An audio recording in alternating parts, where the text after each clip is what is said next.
queens et les divas. On se retrouve pour une nouvelle vidéo de la rentrée. Alors moi, j'ai commencé ma rentrée sous de bons auspices avec ma reprise de mes cours de pole dance. Ça m'a fait trop de bien de revoir ma prof préférée Manon, principale. Et puis moi aussi, en termes d'objectifs pour cette année, vraiment de prendre encore plus de plaisir avec ma propre personne. On se retrouve pour un nouveau vlog rentrée. On se remet déjà dans l'ambiance. Il est déjà plus de 5 heures, doit être quasiment 5h10, 5h15. Mes enfants prennent leur petit déjeuner. Si tu ne me connais pas, je suis Aïssa Vincent, coach en amour de soi, confiance en soi, la fondatrice de Céleste Coaching, et j'accompagne les audacieuses à réaligner leur pouvoir féminin par le biais de l'amour de soi, la confiance en soi.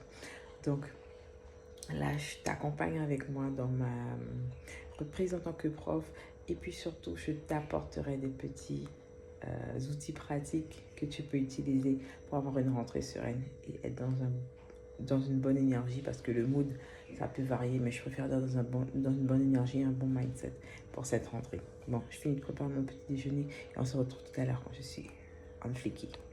À toutes. Résumé de ma matinée de ce matin. Réunionnite, récupérer les papiers importants et puis après récupérer mes loulous. Première chose qui est très utile quand tu reprends le boulot ou que tu entames une nouvelle rentrée, que ce soit en septembre ou même en janvier, le plus important, c'est de comprendre comment se déclenche ton stress. Quand tu sais comment se déclenche ton stress, tu es capable de trouver le moyen de l'apaiser. Parce que quand tu connais la source de ton stress, tu connais les symptômes, tu connais les réactions et tu peux prévenir.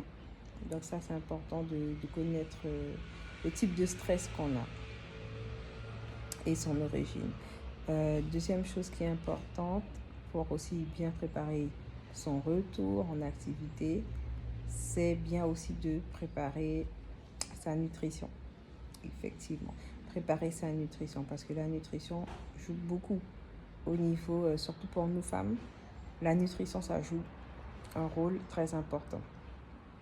Parce que la nutrition n'a pas juste un rôle physiologique, ça agit aussi au niveau sur le mental, sur l'émotionnel, et même je dirais même somatique, parce que des fois dans notre relation à notre corps, on a eu aussi des fois pour certaines personnes des relations difficiles avec la nutrition et la nourriture. Donc quand vous arrivez à conscientiser ce que vous mangez, ce que vous préparez pour vous-même et ce que vous laissez rentrer dans votre corps, ça vous permet d'avoir un meilleur équilibre entre ce que vous prenez le temps de manger consciemment et d'avoir moins de culpabilité, et puis même sur votre vision de vous-même, votre regard de vous-même, votre rapport à vous-même. C'est beaucoup plus doux et sans culpabilité, je vais dire comme ça. Autre point encore qui est important, c'est votre organisation et la planification. Il n'y a pas de rentrée sereine sans un minimum d'organisation et de planification.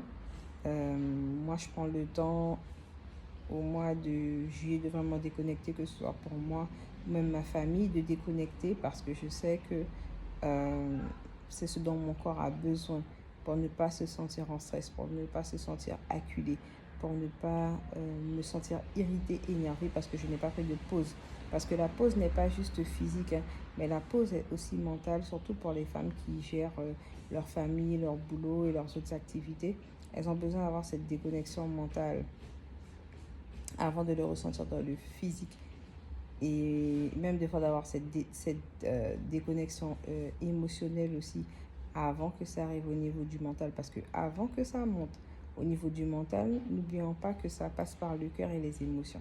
Donc si on arrive à faire cette déconnexion émotionnelle, on arrive progressivement à le faire intégrer à notre conscient et notre subconscient, pour qu'après on puisse lâcher au niveau mental et après se sentir beaucoup mieux au niveau de notre corps.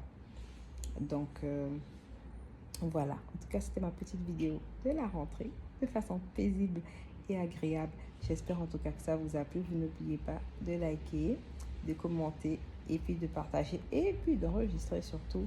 Et j'espère en tout cas que vous êtes abonnés. En tout cas, pour ne rien rater. En tout cas, belle rentrée à vous. Et puis, n'oubliez pas que c'est le moment pour pas prendre juste des bonnes habitudes ou entamer juste des choses nouvelles parce que c'est la rentrée, mais vraiment faites des choses qui font sens pour vous. Je pense que cette rentrée, comme le mot le dit, on est dans un retour à soi, la rentrée. Donc un retour à soi. Et quand on est dans un retour à soi, on analyse vraiment est-ce que ce que l'on a fait, ce qu'on a bâti, ce qu'on a acquis, ce qu'on a accumulé, est-ce que ça nous a servi concrètement? Est-ce que ça nous a permis d'évoluer, d'avancer, d'être dans une autre step, ou est-ce qu'on en est encore au même endroit? Et ça, il faut bien y réfléchir. Et si on voit qu'on est encore au même endroit, pourquoi on est encore au même endroit? Qu'est-ce qu'on doit changer, adapter, revoir en nous-mêmes pour nous permettre de continuer d'être bien. Voilà, et d'être serein avec soi, parce que être en paix et serein avec soi, c'est le plus gros bonheur en fait qu'on s'accorde et qu'on se donne à soi-même. Et ça, c'est s'aimer pleinement aussi. Voilà, on se dit à très bientôt.